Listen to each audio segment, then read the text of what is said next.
Hi mga bro, magandang hapon. Dito tayo ngayon para puntahan ng isang lugar at isang kainan na maganda yung tanawin at masasarap yung mga pagkain. Hintayin nyo mamaya, samahan nyo ako sa trip na ito. Bye bye!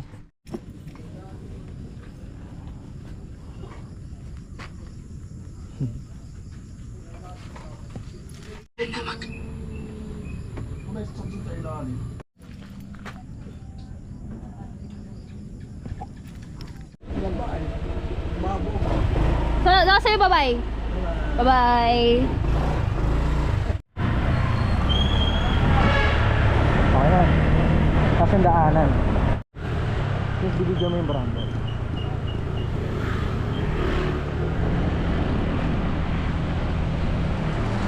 Ayun yung barangay sa traffic.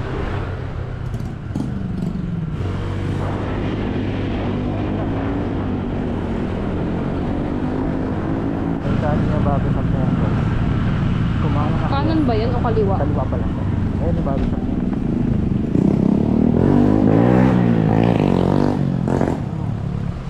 Oh, grabe.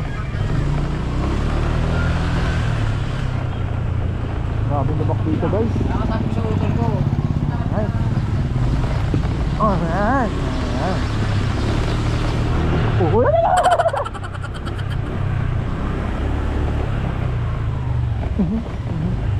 Nakabigyo ba talaga yung dadaanan natin? Grabe guys. Hindi mahirap-hirap na pagpunta dito. Nakapumunta dito. Bilas ang daan, mag-iikot kayo.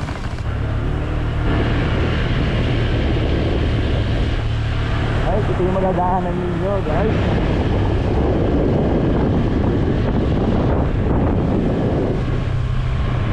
Wala ko yun.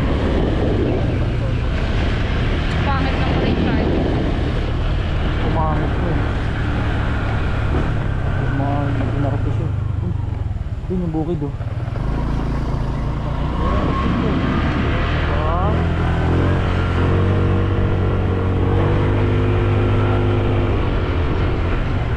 Medyo kailangan nating magbalali kasi actually, ngayon, merong bagyo na paparating, si Bagyong Opo. Maambo na rin ngayon.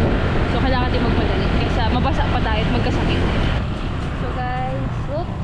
Ito ay isang pakuan badang sharp turn. Sharp left. Guys. Yan. Oh, birds day oh. Ano naman dito? Sharp left po nga. Ito sharp. What? Yan, di ba sharp yan baby? Yeah. Yeah. Go na.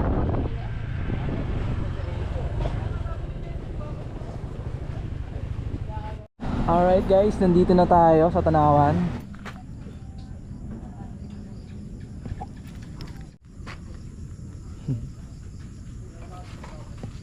Dito tayo mag-order. Ayan si Bibi. Hi guys. Ilan logo? Dalawa po. Hanggang anong oras po yung ano nyo? Hindi po yung start po ng Past 6 sa umaga. sa umaga po. Past 6. Past 6 na.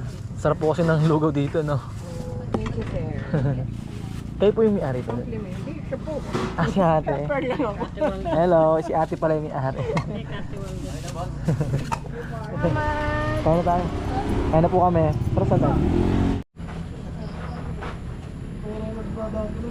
Dito sa pagkain ko meron akong lugaw.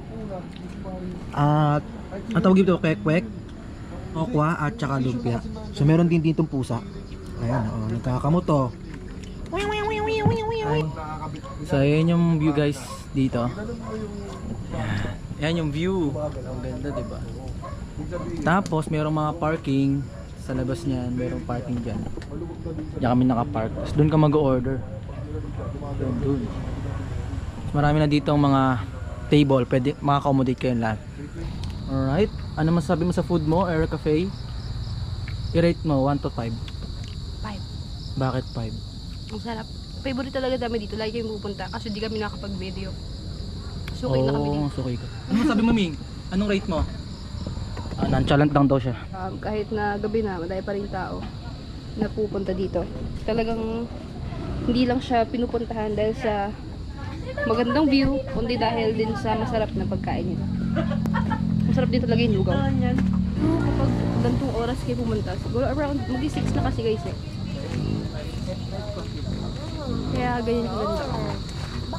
Wow, so ganyan. So hindi lang kayo mabubusog, may enjoy nyo pa yung view. Wala, guys, ay located sa Bitumol, Norzagaray, Bulacan. Kaya kung interested kayo na maglugaw, na makahanap ng spot na hindi lang kayo mabubusog, kundi talagang marirelax din kayo, ito na yung dapat yung puntahan. So ayan siya, oh. Meron siyang mga ilaw. May mahaba pa rin yung pila niya kahit na. So yun guys, talagang maganda yung experience namin ito. Masarap yung lugaw. Minsan nga lang medyo challenging kasi medyo malamo kasi nga gabi na. Pero sulit naman. Kasi nga sarap ng lugaw. Sarap din lumpia nila eh. Malaman, hindi siya hangin lang. Oo, tama. Hindi siya hangin lang. Tapos yung lugaw, ano siya, arroz caldo actually. So manok yung laman niya. So kung gusto niyo ng laman niya ay manok, dito na. Punta kayo dito guys. Madaming kabataan dito. Sabi ni ate, puro kabataan ang gusto dito lagi tumatambay. Yan guys. So, but all in all, we had a really great time guys. And we have enjoyed it a lot. Yeah, and we are going home now. We are headed home since it's already evening. It's already, evening is coming soon. So, yeah. Oh. Alright. And later on, guys, you won't be able to see this view anymore. So we're just here chilling, relaxing. Because Bye guys.